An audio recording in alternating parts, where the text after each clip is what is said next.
guys? Welcome back to the Side Dish Podcast. I'm your host, Aaron Shin, joined as always by my co-host, Jay Lee. Hey. And today we have a familiar face. Saul Lee's back in the studio. Hey. And our special guest, Kevin Carpenter, is joining us. Hello. Kevin is the part owner of a pizza place in Yeonnam called Spillout. Delicious pizza, great drinks, and also is an architect who I invited you to design my office like a year ago, and I never hit you up for that. Yeah. But welcome to the show, bro. Thank you. Thanks for having me. Kevin, your restaurant bar is a really beautiful wood interior bar that, but you designed it. You're the architect behind it. Do you want to tell us how's everything at Spillout, man? Yeah, going well. We've been almost 4 years now. It's like 3.5 years. It's always surprising to say that. But yeah, we started kind of like super bare bones, just build whatever we could by hand and start up like just start slinging pizzas as cheap as we could. And we've just been like kind of building customer base, our menu, and like physically building too. We like expanded the space. Yeah, you guys built like a deck and stuff. It's a really nice bar, and you guys are busy, man. Like I feel like you guys are doing really well, which is congrats. Yeah, thanks. It's funny because it used to be go to Yeonnam-dong. If you wanted pizza, you'd go to Tom's. Tom's Pizza was a destination spot. Yeah. But it feels like after he left back to, I guess, New Zealand, you guys kind of took over that market share, so to speak. Yeah. Which is amazing. But also your client base is like young Korean people. It's a mix, yeah. We definitely started out with like a pretty good, actually we really started out with like locals, like people who were just walking past, like people who lived literally across the street and watched us building it all. And we're what are these white people doing, like building it themselves, like in this neighborhood? And so they all were like pretty curious and they started showing up, and then we got like more of the English teacher crowd, our friends, and like people who just were like searching on Facebook for good pizza. And then it got pretty well known among the foreigner crowd, and that transitioned into just like a regular Korean crowd. You guys got featured on TV.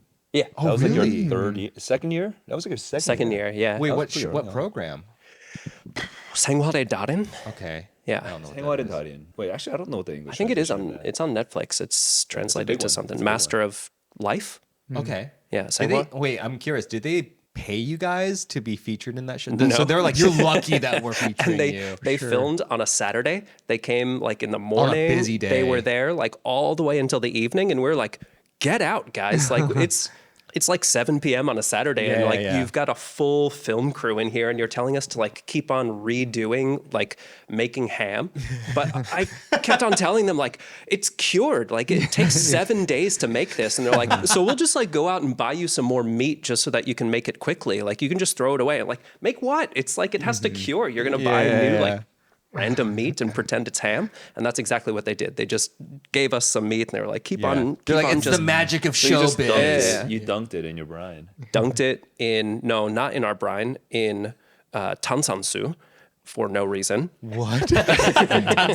Sparkling water. Yeah. That's hilarious. They had us pour hot oil over top of it with a bunch of green onions because they said it would look better with a close up of like hot oil on top of sizzling raw meat.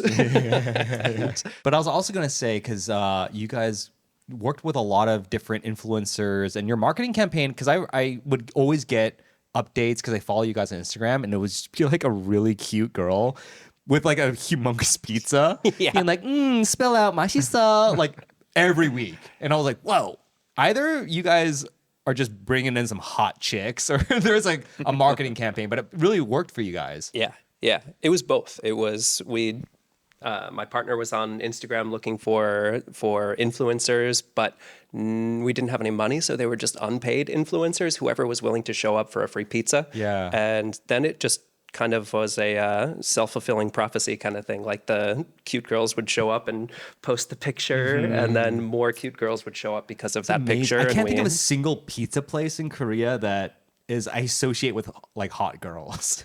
Why would you? I think That's what I'm saying. Like those two things don't go together. But you do it with. But I do it with Spillout? Spillout. Oh. Yeah. Surprisingly, though, it is. I think most of the good foreign food that I know tends to be more popular with Korean women than Korean men. The men come in, especially later in the evening, and they look at the menu and they're like, "There's no soju here," and they peace out. But girls are like, "Oh, highballs and foreign food." It's more interesting to them. It's interesting that trend has because that to me sounds like something from like 10 years ago. I didn't realize it's just that durable. Still, yeah, absolutely. I mean, we can even just see it on our metrics through Instagram and stuff like that, like without advertising. Just when we send things out, we get more women than men. That's awesome because I'm looking at our analytics for our YouTube channel, and it's overwhelmingly men. it's like 95% men. I'm like, I don't know what it is. I guess we don't really draw in the female crowd. Sorry, Jay. Yeah.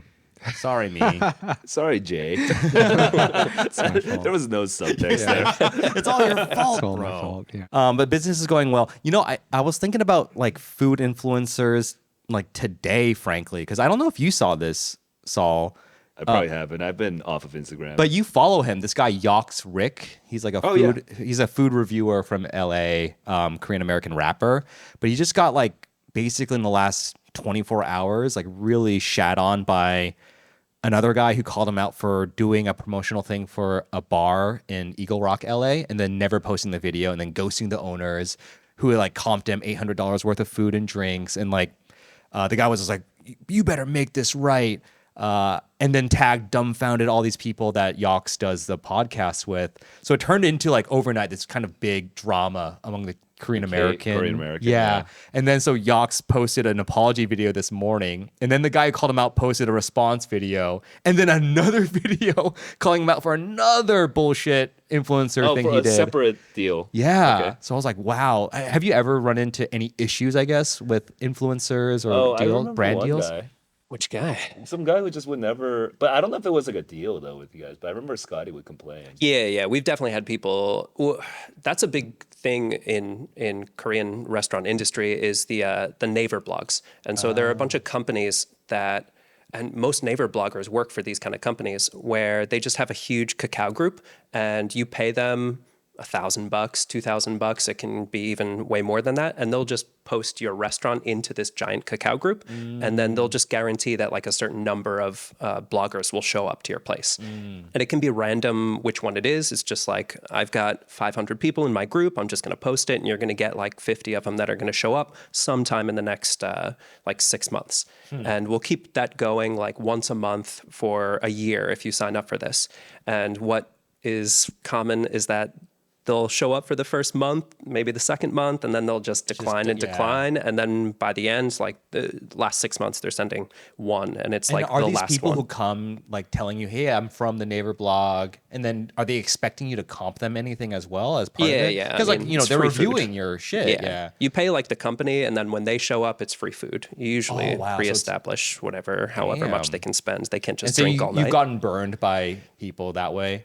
Yeah, I mean, my partner's previous restaurant got burned a few times, and then we kind of learned, and we've struggled a lot to find the right ones, and we generally just avoid that. That's why we're doing the Instagram influencers and reaching out directly, which my other partner, Eric, he worked super hard to just directly contact each one of these people rather than just send it out to the big group. I love that you're like leaning over and he's just like swiping on Tinder. You're like, "What are you doing?" He's like, "I'm researching for the restaurant, man." Hard work. Yeah, hard I work. appreciate it. You know, Kevin, we got a following as well. So I'm just saying. All these men. Come to Spillout. All Yeah. these men who are not going to Come eat to the pizza Spillout. because there's no soju.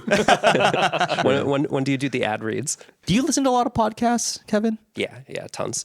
I do a lot of work on the computer for Spillout. I do like the marketing stuff, lots of visual things, and then architecture too. It's pretty easy when I'm looking at models and things to just have words on in the background. Yeah, It's just not- like a kind of white noise. Yeah, so it's like hours and hours a day. Well, speaking of architecture, I just learned that you're doing like Airbnb experiences, sort of drawing from your master's program at Hongik University and teaching people about the way that Hongdae was built, or Yeah, around like Hapjeong and Hongdae. I studied at Hongik, and so we did a couple of projects that were based just right in that neighborhood, like straight outside the door. It's real easy to just walk outside and then talk to your professors about what the neighborhood is and why it's cool. So one of the projects we had to do was like study Hongdae, Hapjeong area, and then try and figure out what makes it unique, what makes it special, and then propose something to enhance that, to make it better. And so I did that a couple of years ago, and then just sort of turned that into a bit of a tour where I can walk people around and teach them about like how it all developed and why it looks the way it looks. So then if I ask you, what is the characteristic that makes, Hongdae, Hapjeong unique, what would you say? The kind of confluence of Hongik and the main gate there, and just like absolute crazy commercialization. And now that they've just sort of rezoned a big part of it to the busking street and a bunch of big hotels right around Hongdae Station, and then down all the way to where like the new power plant is, it turns more and more into residential. But right around the middle, you get just a big mix where commercialization takes over these old housing. I mean, like, where Saul's house is, basically. exactly. Yeah. Yeah, these like 4 or 5 story buildings that have turned into 6, 7, 8 different bars, restaurants, cafes within the last just 10 years since I've been hanging out in Hongdae. And you can see all of the signs on top of each other because nobody ever knocks any of those down. They just put layers and layers and layers of like old signs on top of each other. And now you walk around and it's just like you see 50 businesses, but 500 signs. And it's pretty interesting to see all those, like, that chaos. As you're walking when I around think of Hongdae. Saul's house, Saul, you've been living there for how long now? 10 years. 10 years, right? So, Saul, do you think you're going to live in Hapjeong for the foreseeable future? So my fiance and I spoke about it, and for now, as a stopgap, we're going to be there for another year. And then after that, it's kind of open-ended because we might go to LA for a bit. Oh, wow. Or we might just find another house in like a quieter part of Seoul. Wait, Kevin, do you live in Hapjeong too? I've never been to your place. I but- used to. I'm in Mangwon now. Okay. I mean, Jay used to live in Mangwon, great area. Yeah. Very flat. That's the only thing I think of is like fucking flat. Yeah. The only mediocre of Mangwon pretty is nice. It's flat. nice. And also the Flatness is Shijang. awesome. Like you It can is. just It bike is. everywhere. Yeah, flat is awesome, and the Shijang is, I mean, one of Shijang's the last, amazing. one of the last ones that actually is vibrant. You can get good deals there. Yeah. Haebangcheon's Shijang kind of evolved into the grotto of restaurants that it is today, which is one of the hippest places in Seoul, if I might say so. But it's not like, I wish that Itaewon had a proper Shijang. Yeah. What's your number one thing that you would get at a Shijang? At Ush, I mean, that's where I just do my grocery shopping. So I just go for like my tofu and my zucchini and stuff like that. yeah. But if you have to get something there, sesame oil. Aha, chamginon. Way better to get that like Fresh. pressed sesame oil from like For sure. that little machine that like drops the little sesames off a cliff, whatever that's for. I've never gotten sesame oil from like a Oh, panakan. so much better. Oh yeah. It's also not cheap, but it's It's worth definitely it. not cheap. Yeah. Like a little quality. vial would be like 5,000won. Oh yeah. A little Yeah, a vial. little vial, But like a yeah. regular bottle is like maybe like 3만 won or like over for like 국내산, which means made in Korea. Yeah. And also, like, getting fresh tubu is something I didn't know about until I went to like a Shijang. Yeah. Like, fresh made tubu is so good. Yeah. It's delicious. What shijang do you go to? Well, Jaehyun's mom, there's one in Dogok that they go to. Okay, yeah. And she brought over some fresh tofu the other day, and it was honestly my first time eating fresh tubu. And I was like, I'm addicted. Just put some like, sesame seeds on top, a little bit of soy sauce, and it's a delicious meal. It just goes to show how like fresh ingredients really do make the dish. Like temple food style. It's just delicious. We're coming up on 콩나물 국수 season 2, like the summer. There's a spot in Mangwon-Chijang that's just like one old dude usually. Sometimes his son is there, and they sell these just old water bottles filled up with the 콩나물. Yeah. Just a bunch of that. 콩국수. Yeah. Yeah. Oh, I see. Yeah, I know exactly what you're talking about. I was yeah, like, it's the I was trying to 콩나물 shop imagine with what this was. Yeah. It's like always in an old plastic water bottle. Yeah. Oh my God, that stuff is so good. I look forward to it every summer, and specifically that Mangwon-Chijang spot. Wow, you are so good. Korean. I don't like 콩국수. I've only eaten it maybe 3 dude. times. But wait, Kevin, how long have you lived in Korea now for? 15 years. Hell yeah, dude. Yeah. Hell yeah. You're a been a while. lifer. Yeah. Did you grow up in the States? Yeah, New Jersey. New Jersey. What part? Hillsborough. It's kind of in between like where Rutgers and Princeton are. Cool. Right in the middle. Do you have any like desire to go? I feel like I know the answer when I say, do you ever want to go back to New Jersey? No. Okay. No.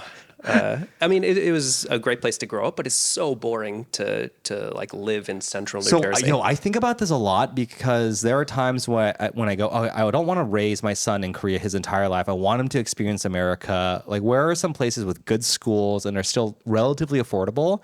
And New Jersey always comes up because there are a lot of still affordable neighborhoods in New Jersey, and the schools are great. Yeah. But I always come into this like, yeah, but how boring would it be? I guess it'd be fucking boring, huh? Man, I just couldn't really do anything.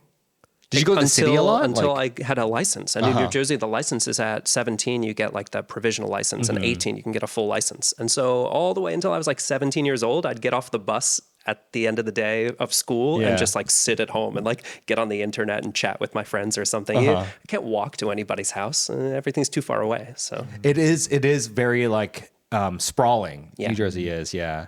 I love that you said chatting online. I don't think we've ever talked about this. What was everyone's AIM screen name? Oh, dude, it's awful. No, that's why I'm asking. I assume it's awful. It is awful. 불고기 화랑. 화랑 from fucking Tekken, you know? The tiger guy who like No, not he's tiger. Korean, isn't he? Yeah, Korean? the Korean guy, the Taekwondo guy. Yeah. But doesn't he have a tiger No, mask? that's the tiger guy is the wrestler. Okay. Yeah. Okay, Oh my 불고기 god. 화랑. Oh my god. Damn. It hurts me just to say that. Oh god. Okay, Kevin, what was yours? my dad set up my first AOL account, and he was a computer programmer, so he was on computers a long time ago. So he was like, you're going to use this for the rest of your life, so you need to set up something good, because once like the internet Never is change new it. and you're going to start it now and you're going to keep this name. So Yeah. KC6843. It's like a university ID number. Yeah, that's what my dad thought it was. He was Aw. a programmer, so he's just like, you're going to be KC6843 at AOL.com. And that was your AIM screen And name. I just kept it forever. Wow. Yeah. Wow. Yeah. Jay, what about you? Mine, well, like most people had several. You changed but- it at one point, right? Yeah. I'll tell you my first two. So the first time I ever created an AOL account, it was JWiz2000. Nice. And then when I was a little bit more creative, the one I used for a really long time, it was DCrazyJ. But then I made crazy into CRAZIE, so that was a little bit like symmetrical. And then of course did like capital D lowercase c. Yeah, you know, yeah. The and then- Asian. The D is the, but it's like the crazy J. Okay. Mine was Cheetah 88 because my sister was like, "What's your favorite animal?" And at the time I said cheetah, and then my birth year. But then at a certain point in high school, I was like, "That's so lame." So Well, That's actually quite not lame. yeah, Oh, really? my favorite animal was a cheetah too. Growing up, and I was born in '88. No, dude, it's so much not lame. You guys are so not lame. What the hell? You but my guys are pissing second me one, off. I liked it a lot because this is when I got into literature, maybe like junior year of high school, and I was really into J.D. Salinger. So his like most famous short story being "A Perfect Day for a Banana Fish," which of course everyone knows that. Okay, yeah, okay. So I made my AIM screen name Banana Fishing, and the eyes were ones, and I was like, "This is the sickest screen name ever." So deep. Pretty good flex, yeah. I mean, JD Salinger Yeah. in like 7th grade. What the hell, dude? No, not something. I made Cheetah 88 in probably 8th grade, and then by a junior year, I was like, I need to. Oh, that makes more I need to sense. rebrand. still- Were mean, we I- still using AIM in junior year? Oh, for sure. Yeah. I we were remember using that. AIM because AIM became basically iChat essentially, right? To me, I guess when I'm thinking of AIM, I think of iChat as well. Oh, we Yeah. were still using it in high school. I just Yeah. basically stopped using it. I think up till like for us, we're the same age, like freshman year of college, maybe I Probably. want to say. Also, I think there's a school of people who say AIM and a school of people who say AIM. Yeah, I was I was- AIM. I was always AIM. Yeah, so sure. I Yeah, judged you yeah, hard. Well, thank God we don't use it anymore. I did like now that I think about it, in high school, I switched it. I was like, this is embarrassing. And I changed it to the equally embarrassing 소세지. Like sausage with Saul in it. Sausage. I'm so glad you picked up on it. I mean, it was pretty obvious. Also, you did it in a Korean accent. Yeah. which was I really I funny. just love that both of us. You're sausage and I was banana fishing. It's like clearly there's a phallic. Yeah, we have Connection. issues there. All that bullying, for being Asian. But I was gonna say, Kevin, your last name is Carpenter, and it reminds me of this New Yorker article I just read about how there's these new Christian universities that are opening up in the Midwest, and they are vocational schools, but they are. And their whole thing is like Jesus was a carpenter. Like it's not just about your heart, it's about the body, like the body of Christ. And they really emphasize being able to like use your hands and build things. And you being an architect, it just seemed very apropos in the moment. So what do I think about Jesus? So are you Jesus? So are you Jesus? Is my question. Are you Christian? Are you related to Sabrina Carpenter? I might be. She's from the same like very small town that my grandfather This is came from. up once, actually, at your birthday. I think this very Oh, conversation. I missed that came up. conversation. Yeah. You might be related to Sabrina Carpenter. I might be. It's like a weird name for such a small town. Yeah. And all of my like grandfather's cousins and everybody have always lived there. So, But are you? Do you grow up in a Christian household? no, my Your father believed in computers. father was probably an atheist who was a confirmed that's confirmation, right? A Catholic. And my mother was from a Jehovah's Witness family. Whoa. Who became Jehovah's Witness in like the 1930s because somebody knocked on the door and asked if they would like to be Jehovah's Witness, and they agreed right away. And on my grandfather's like deathbed almost, he told my mom and aunt, actually we were Jewish. That's why we like switched, because we moved from Hungary away from and you wanted to hide your 1930s, Jewishness. and somebody The showed up and they're 30s. like, do you want to be this religion? They're like, yeah, okay. Yeah, sure. We're that now. That's Oh what my we are. God. But what a religion to get suckered into. The only thing that I got from it is that my grandfather never gave presents on holidays because Jehovah's Witnesses don't celebrate holidays, but he would just give us random stuff, like really random stuff, just all the time in the mail. Just random gifts. And it was the most exciting thing. Like we would get a giant package that said from Pop-Up, and it would just be like, a gift from Pop-Up. And it would be like a refrigerator, or he gave my sister a ventriloquist dummy, like a really nice one, like $1,000 ventriloquist dummy for like no reason. Yeah, that is so thought of you. I wonder yeah. which one Sabrina got. That's what I'm thinking. Also, refrigerator and ventriloquist dummy. It's like They're not the same tier. they're not. Totally just completely random. Okay, so you moved to Korea 15 years ago. Did you come out here just, I know you guys were English teachers at the same place together, but did you just graduate from college and then decide to give Asia a shot for a year? That's exactly it. Yeah.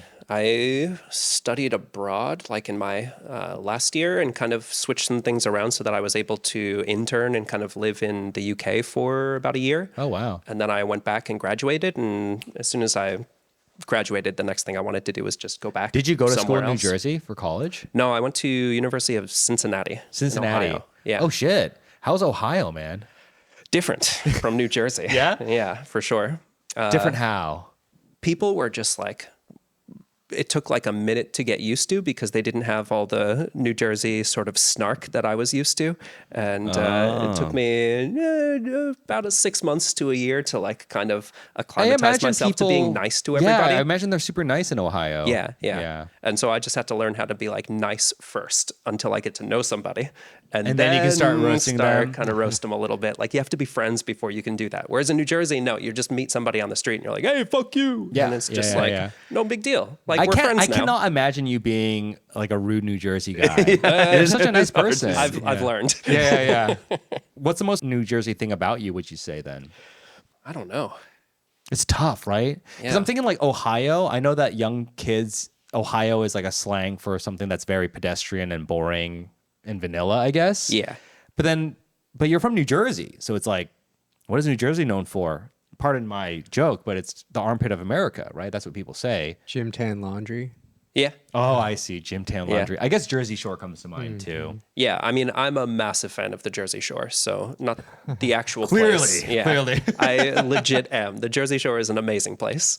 What about Garden State? How did you identify with that movie, if I at all? Loved it. Me too. For senior year, I think, is when it came out. I just fell in love with Natalie Portman. I think for we all one, loved it when and it came out, right? I mean, it came out at a very formative time Yeah. in our lives. I mean, I don't know how old you are, Kevin. But Kevin's a year older than us, right? You're 87? 86. 86, 2 years yeah, older. so like right around the same. I think that was one of the first movies too that I'd seen that had like a strong directorial hand, I'll say. So I go back and watch it now and I'm like, oh man, there's like a lot of really obvious camera choices here that are not like revolutionary in any way. Yeah. But at the time when It felt very artistic and intentional. I thought it was Absolutely. like one of the most artistic When- movies when I had Zach seen. Just like, it's Braff's so good. shirt matches the bathroom, and you're like, whoa. Yeah. That's so deep. Whatever. Yeah. Like the slow motion party where he's Yeah. just like sitting still and everything's going on around him. Yeah. There's Oh like my a bunch God. of movies that do that, but Of course. yeah.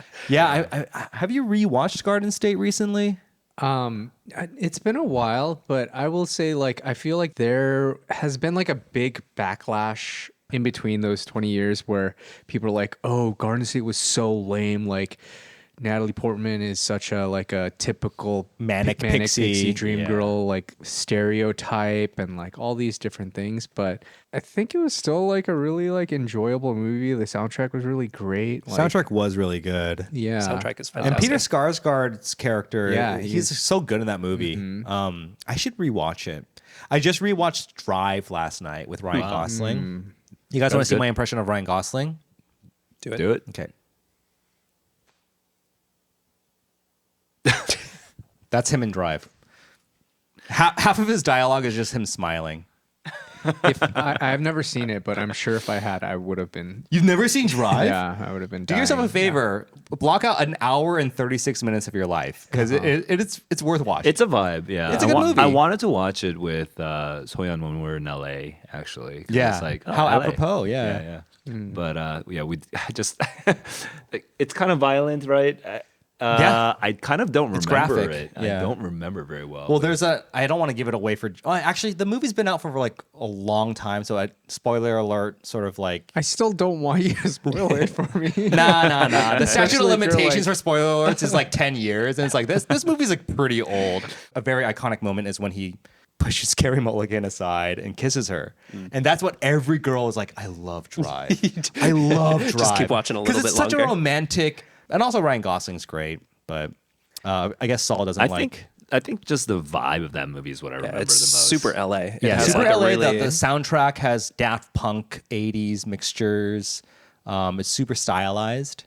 But well, speaking of Gosling, so now that we've all seen Project Hail Mary, Saul here thought it was a. I thought the second half was basically ass, but the first half, yeah, I loved the characters, and I loved the sort of you said soft sci-fi. I kind of liked the sort of gentle progression of like, oh, it's kind of like E.T. and we kind we of like like love E.T.. each other, and it's like, oh yeah, it's like, and it's like we're making jokes, and it felt good. But then the second half, I just thought, I was like, man, you're just like trying to jerk the tears out of me, and I'm like, Damn. yeah. You want to talk about it? I mean, it's already fuzzy in my head. Why can't you access your emotions and I cry why can't you let a rock move you? The Rock moves me. The Rock moves me. I don't know what that means. Clip it. That one's going viral.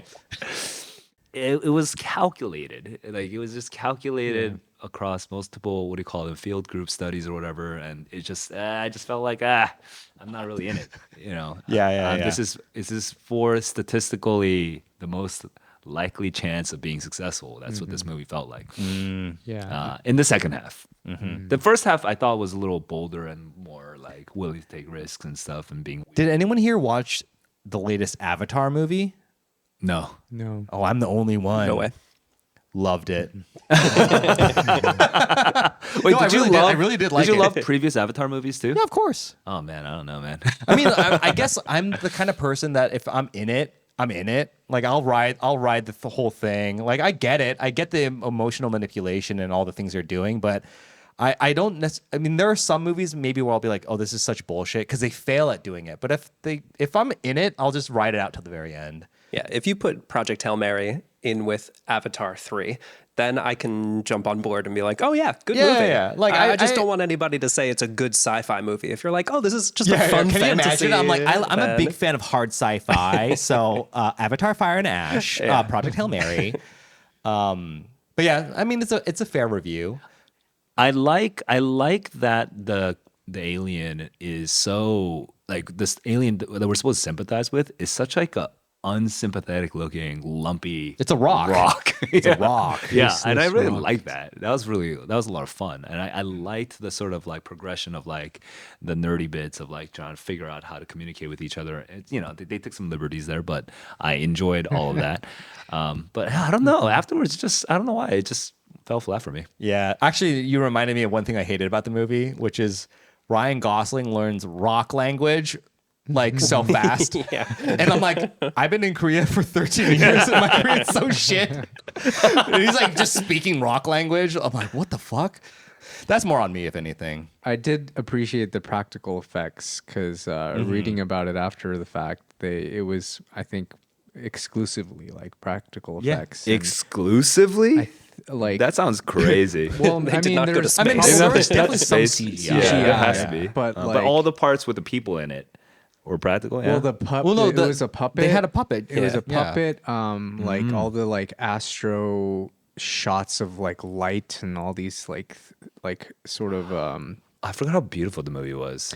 yeah, it was really pretty. Like dude. even the alien ship was like really ship was beautiful. When you beautiful. go inside, it's really beautiful. All these like kaleidoscopy sort of like visuals Yeah, the were visual really, and the really visual pretty. gags were all so good. Yeah, yeah. Like the Why use the word gags? Like Visual the- effects. no, like Visual gags set of pieces. like of just like having the Ryan Gosling character like punch the air with like the thing that he Oh, punched. Like I mean, these like little silly I think gags. that was the part of the movie where I was like, this is a little too on the nose because the movie is called Project Hail Mary, and Hail Mary is like a football play where you know, there's no chance, but you just go for it, and then maybe they'll catch it, and like he literally catches a Hail Mary, and then is like, And the character's name is Grace.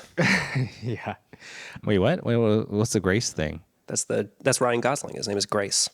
Like oh, Hail Mary full of grace. Yeah. You guys are Catholic. Damn. I totally missed that. Yeah. Okay. I think so. For me, the humor was just a little bit too like, campy. yes, Yeah, exactly, too yeah. campy. Did you know though it was going to be a rock alien? No, I didn't. Okay. I didn't know that at all. Because I had no idea either. Me neither. Yeah, and I said this to the person I watched it with afterwards. Is like, I loved E.T. It's a kids movie, but it didn't try so hard to like have like these like punchlines or like laughs. Yeah. and so for me that was a little bit too much. I would love to like talk to someone who was 37 in like 1989 when E.T. came out to get there, because I'm sure they were like, "No, dude, the Skittles scene was so fucking stupid." Like, I don't know. I'm sure. but I've watched it as a 37-year-old. But your first time watching it was, you know, when you were 6 or 7. So it's already been imprinted on your brain that it's probably better than it was. I don't know. Well, I don't think I watched E.T. until I was like 22. Oh, what? For the record. Oh, yeah. damn.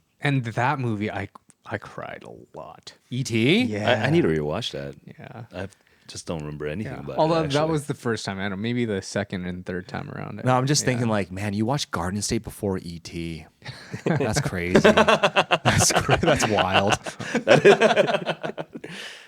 Okay, not to shift gears too much, but now that we're talking about sort of like things that we've watched and stuff, I want to pivot to what we're reading. Saul, you're reading Infinite Jest. Infinite Jest, yeah. So a few weeks ago, that's when you started, and now you're maybe 100 pages in. Yeah, I'm taking my time with it. I'm just like, yeah. Is it enjoyable? Are you enjoying it? It's enjoyable in a way that's very different from like other novels, because for me, it's like when I go into it, it's like I'm going into it with a bit of a research mindset. Yeah, you're taking notes, which I find so. You're adding more work to what's already such Well, that's a the thing, though. hard That's thing the to thing, do. though. I didn't go in with the intention of taking notes. I went in with the intention of enjoying it. And the first chapter is this kind of hilarious episode in which like a character is trying to communicate their thoughts and feelings and their intelligence to some people, and they're failing like horribly to express themselves to these other characters.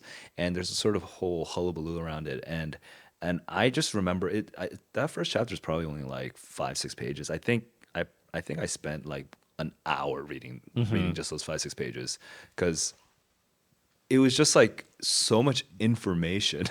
And then I realized actually this is going to be faster if I just jot down the names of things as I'm reading. So the notes is just on my phone. I just have like a section called characters and I just write their names down.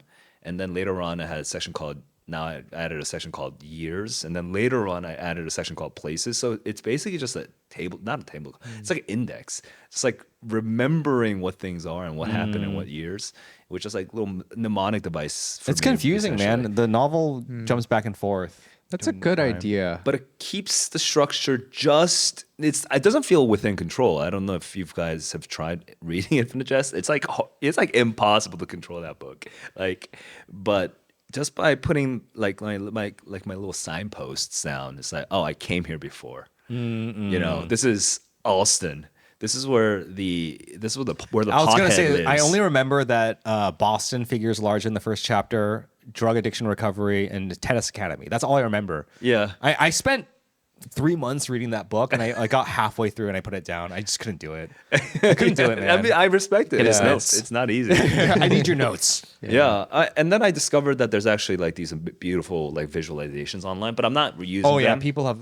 I mean, so that's a great segue because last time you were on, we talked about vocab quizzing each other because you have a really good vocab word bank. No. And so I just Googled like what are like the words that appear in the first literally the first 50 pages. Okay? Dude, this is awful. Now some of these words I think you might know, but a lot of them I had no idea. So I'm Okay. like, I'm just gonna give you a light quiz, okay? Okay, And I let's swear to try God, I'm it. not trying to do any gotcha moments, but I'm just gonna. Anyway, the first word is argot.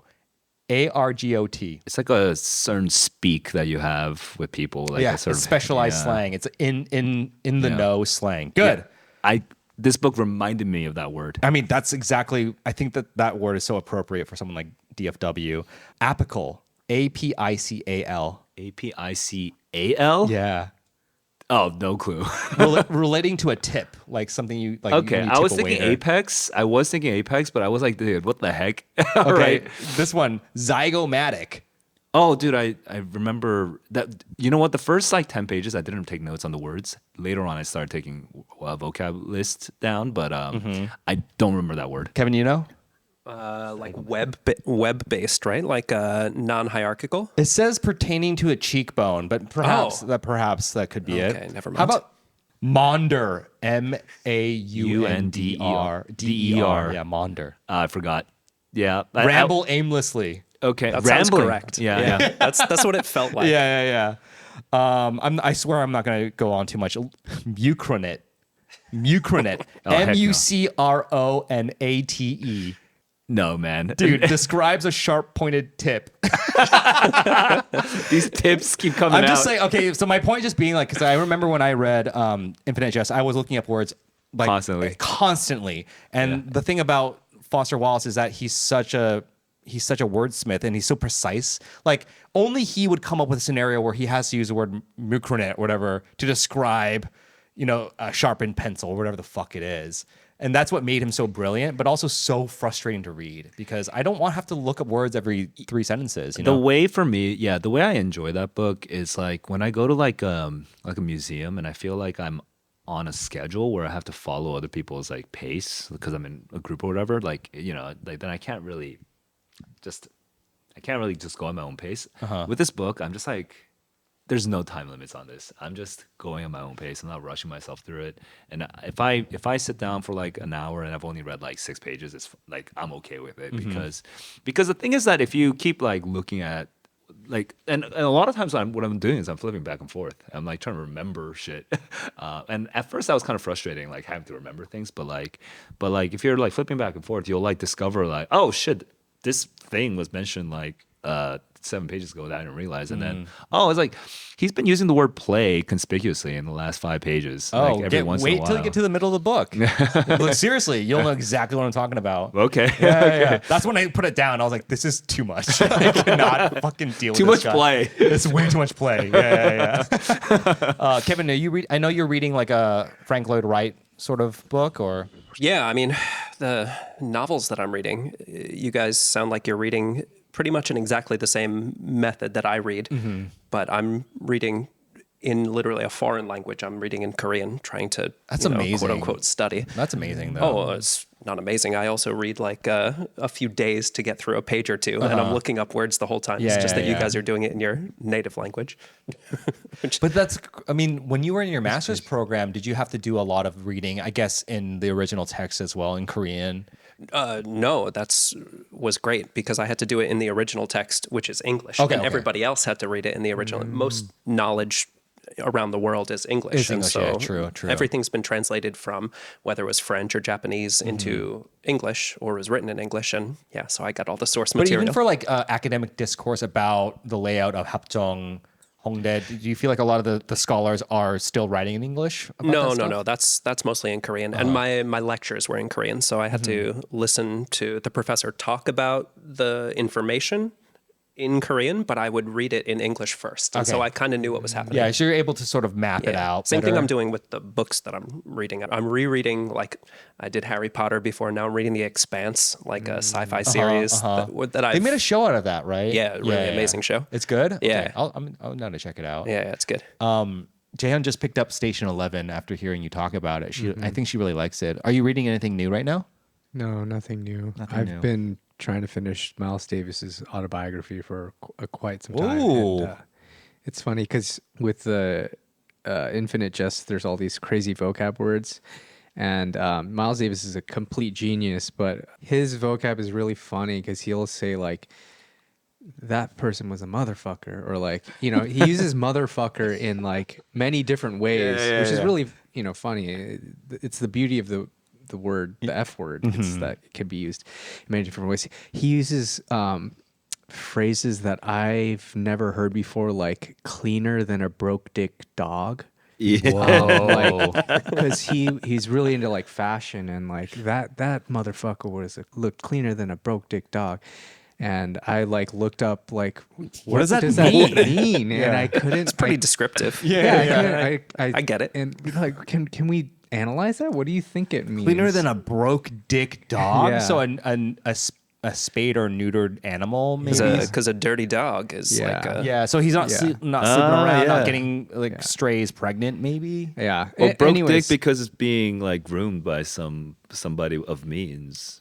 yeah. Like dressing them up. What? Excuse me? Say that- Wait, what? Yeah, so like a dog, gets brought into a boarding house and cleaned up, and you put him in a bow tie. Yeah, isn't that It's a broke dick dog. That is Yeah, it'd be funny to think about it. Say he's cleaner than a broke dick dog. Like dog as a sort of like sir or dude. Interesting, yeah. He's cleaner than a broke dick, my dude. broke dicks don't seem very clean to me. Yeah, I can't Yeah. imagine. Anyways, it's really if you have any interest in jazz and have knowledge of like the history, then it's really interesting because you get some inside knowledge. He is quite he speaks favorably about himself, and any autobiography these days you read, you have to take it with a grain or Oh, for sure. Yeah, many grains of grains of salt. Yeah, but yeah, it's really fun. It's cleaner than a broke dick dog. Yeah. I think we got our title for the episode. It'll bewilder and turn away new viewers. all of our all the potential female audience that we were trying to No. 0%, Okay, so I do have a final sort of segment-ish, but going back to pizza, okay, I'm not trying to start shit, but I will say I made a list of basically the pizza places that come to mind when I think of Seoul pizza, okay? And I want you to basically to give your rating of these places. All right, sure. I don't want you to burn bridges with any other business owners that you know, but just maybe your impression, and then feel free to chime in, gentlemen, okay? First one, Homer Pizza. Don't know this one. Oh, you don't know Homer? Never been. So haven't we been Homer, to Homer? yeah, Homer Itaewon, honey, and They have a honey wine. pizza. Honey yeah. and wine, and mostly just because hot young people are there. You're just there, not It's a because vibe. of pizza. It's a vibe. It's got like a I've never associated Homer with hot young people, but well, no, because the guys It's who work because Spillout there. comes to mind. No, straight up. I think was it no, I was talking to Sue the other day, but she was saying like, oh, they opened a new location in Gyeonggi-dan.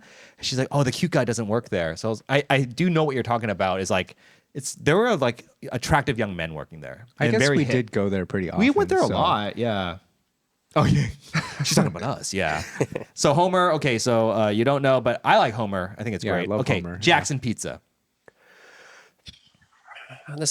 This game's going south. I don't know this one either. You don't know Jackson? I mean, I know it. I've seen it all over the place, but I you've don't never think I've had ever it. been in. Yeah, because I've seen like 4 of them before I ever decided to go in. And if I Yeah. see 4, They franchise a fast. franchise, and it's got all the Yeah. neon on the outside, like a lot of money in the design of the outside, then I Yeah. just was like, Yeah, it can't be that good. franchisey. What do you guys say? This is tough because we're like calling out these things by name, and because we have such a large footprint in the internet, I'm scared of the Well, anti-defamation I'll say I eat laws. Jackson the most frequently of all the pizza places because they deliver. They're everywhere. They're and they everywhere. deliver and they're reliable. Like Yeah. their taste is consistent across locations. I like Jackson, but it's when I think of like my sort of like ideal of a pizza, it doesn't really match that. Yeah. Like the dough is a little softer. It's not crunchy. But it's delicious. I really do like it. Saul, what do you say? It is kind of Jackson is kind of like the uppity. It's like Pizza a Hut. fancier Domino's. I Yeah, mean, it's yeah. like That's so exactly what I reliable. Yeah, And so- I will say, and I don't think they have them anymore. But the chicken tenders were like We're so good. Yeah, yeah. Really good pizza is a very tough thing to franchise because it's all like dough, it's fermentation. Like you need to have getting, a master touch. right? And Yeah. so getting high school kids to work in a pizza place is impossible to make True. good pizza. So if Jackson reaches the level of even being on this list while being a franchise, Well, I'll what they give it credit say for is that the guy who made the dough was the head baker at Tartine, which also franchised in Korea way too fast. So who knows? But you can taste like the bread tastes pretty good, but it's just not what you think of when you think of pizza bread. Yeah. Next one. I feel like I know what you're gonna say. Aqueduct. Oh, fantastic. Fantastic. Yeah. I still haven't been, but I mean, I see his posts. It gets recommended to me all the Yeah, time. yeah. He's like, people ask me what my best pizza is, right? You know what I'm Yeah, talking yeah, about? yeah. He's like, I can't answer because it's all in my ingredients and my preparation. I'm like, all right, respect. Yeah. Respect. No, he's a great guy. It's a good vibe. And top 3 pizzas. Top 3. Yeah. Have you been, Saul? No, where's it located? So we're by like Mahjong, Wangshimni area. Oh wow, Wow, it's far interesting out spot. there. Okay, I've heard of good things. You've never been, right? All right, Hokey Pokey, Pizzeria Hokey Pokey. Also top 3. top 3. Yeah, I yeah. love that place too. Yeah. Saul? it's been on my list. Haven't been. Dang. I like I love that place. Okay, Eat Your Crust. Yeah, very good. Very good. He's been in our neighborhood recently Dude, over that's in what I'm Yeonnam-dong. saying, dude. At Cosmo yeah. the Cave, they're Yeah. coming for your market share. No, we're friends. Okay, good, cool. I mean, you know, For now. we've known Matt Blessy for a long time, the chef who does the program there, and back when he was at Lost and Found, the Bourbon Bar, that was a destination For sure. sort of thing. Like, I'm gonna make time to go there, like a Friday or Saturday night. His pizza's terrific. I think that the way he does his toppings and like really feels like handcrafted, like really thoughtful toppings. I really love his pizza. using That's a good local point. local Yeah. ingredients. He uses Yeah. Korean wheat, all For this me, stuff. I'll up with Spillout. My two favorite. Yeah, pizzas. for sure. Yeah. For sure. This was going to be a hot take. Gino's Pizza. I will give it a lot of credit for being the best pizza that I had 8 years ago. Yeah. Like from 15 years sure. ago until 8 years Yeah, ago, it was yeah. the best pizza in Seoul. Definitely. And I haven't really been back that much since then. Yeah. I mean, Saul, we used to eat there quite a bit back in the day. I Yeah. still have a soft spot for Gino's, honestly. But yeah, I kind of agree with you that it pioneered, like, it showed you what could be done if you like took it seriously. But it's not like I crave it. frankly. Throwback. Does anyone remember Pizza Iconic? Of course. Oh, I was going yeah. to bring it up, but the thing is, that guy's not making pizza anymore. No. He's been what a journey. Do you want to educate listeners about Pizza Iconic? Because I was going to bring it up. I think there's probably a better advocate out there in Itaewon than me. I'm like not the best to speak about it, but because I just lived in Apgujeong at the time, so I would just go down to like Pongwonsa area where he was located back in the day. And you just had this surly man, this He very was kind of a jerk. this yeah. completely He was kind of a jerk. unfriendly, So surly unfriendly. man. Not But grateful for your business at all. Yeah, well, that's what. And at first appearance was like that, but you know, I'd gone there multiple times, and every day it's just like if he had his pizza, then you could order it, right? But if he ran out, you're just out of luck. I have been there 3 times and never eaten pizza. Yeah. And Well, I that live was a like big all the way in complaint. Mangwon too. I would Yeah. go all the way down to the far side of Seoul Yeah. and show up, and it would just be closed. And it's just like, oh, we sold out at like 1 p.m. because there was Yeah. a baseball game or something. Yeah, It's like, he was very like, I mean, respect to him. He's like, yo, I don't want to make pizza today. Like, okay, I mean, you're the owner of your, but also like people, it's a destination spot. People Yeah. would come out. We got lucky because my office was right within his delivery zone for a long time, so I would just bring back. got it pizzas. delivered? Yeah, Dude, that's for like a crazy. good year. I was able to bring home a pizza iconic for Chaehyun and me, and I loved his pizza because he would burn the top. It would just a little bit of char on the pepperoni. It was like delicious. He was so good, and he's just like, I don't know, he just was not a businessman at all. No, no, no. And I'm sure he's actually a nice guy, but he just protected his peace. I will way say better though, than other business he people. was kinder than you would expect. I mean, I'm sure he was actually super nice. Anyway, okay, Motor City, good. good. Yeah, I mean, as good. far as Detroit style pizza goes, Yeah. it's like that and Doughboy, but I think they're owned by the same guy. I like Motor City. I used to eat a I was fuck just ton. nodding because Motor City makes me nod. Okay. Yeah. All right. Brick oven pizza. Wow. Damn. Brick oven. Are they still around? Yeah. Wow. Dude, okay, so here's the thing. Brick oven is now back in my top 3. Whoa. Yeah, That's because a surprise. they delivered to my apartment. It's closest, right, to my place in Chamwon, and it's the best when you freeze it and then reheat it in a balmuda. But it's so like it gets to the perfect level of crisp. It's just so delicious. How do you reheat? Ice cold, full temperature, no water or steam, just blast it like On a pan? Yeah. Okay. No. No pan in my balmuda, just straight on the rack. The oven. In a what? The In an Balmuda oven? oven, yeah. Oh, my okay, mini okay, oven, okay. my convection oven. Yeah, gotcha. Delicious. Delicious. And there was a time when brick oven pizza in Gangnam was kind of known to be one of the best pizzas in It was Seoul. like the Gino before Gino. Yeah, that's was what I was going to Gino's say. before Gino, It yeah. reminds me of Gino's. It's Yeah. like Yeah, on the it's- same. But that's they- like those tacos being back in your top 3. That's Well, crazy. can I just say, Dos Tacos is hella good. Or Gusto being back in your top 3. Dude, that's so crazy. Gusto was pretty good too. I mean, it was. Okay, last one, and I might be missing a few, but the last one, I know Jay's gonna be pissed. Upper East Pizza. It's right Oh, here. Yeah, It's right next Upper door. East. Don't know that one at all. I know. Jay, what do you think? No comment. No comment. Okay. I love Upper East Pizza. I support that guy. He's my bro. Yeah, it was like right across from Aaron's house. I For went there. years, I mean, we would eat it all the time. For me, Upper East and Homer are kind of the same sort of tier. The vibe, the food. Blasphemy. Jay gets It's mad. blasphemy. He gets mad when I will order it sometimes. Be like, "You guys hungry?" And I won't tell them what I'm ordering, and I'll bring an Upper East, and he'll just be mad at me. Later, guys. No, that's the thing about pizza. If it's just on your walk home, it's great pizza. Yeah. Yeah. Pizza's pizza, you know? Is there anything I'm missing, though? Any places that you want to plug besides Spillout? Obviously, Spillout being the Yeonnam spot. No, if I had to choose 3 other places to plug, yeah, it would be Eat Your Crust and Aqueduct and Hokey Pokey. Okay. Yeah. I mean, those are all terrific pizzas. All right. Anything else that we want to add on? I have to pee so bad. We can cut that part out, actually. I have to fart. I'm just holding. Yo, it hold the in. mic to your butt and fart. That'll be the outro. No, now it's like performance anxiety. Now, like my fart has already started leaking. It's like it's already like whimpering. Okay. This are a episode has poet. been brought to you by Simply Safe. Kevin, thank you so much for being on this episode of the Side Dish Podcast. Saul, as always, you really opened up.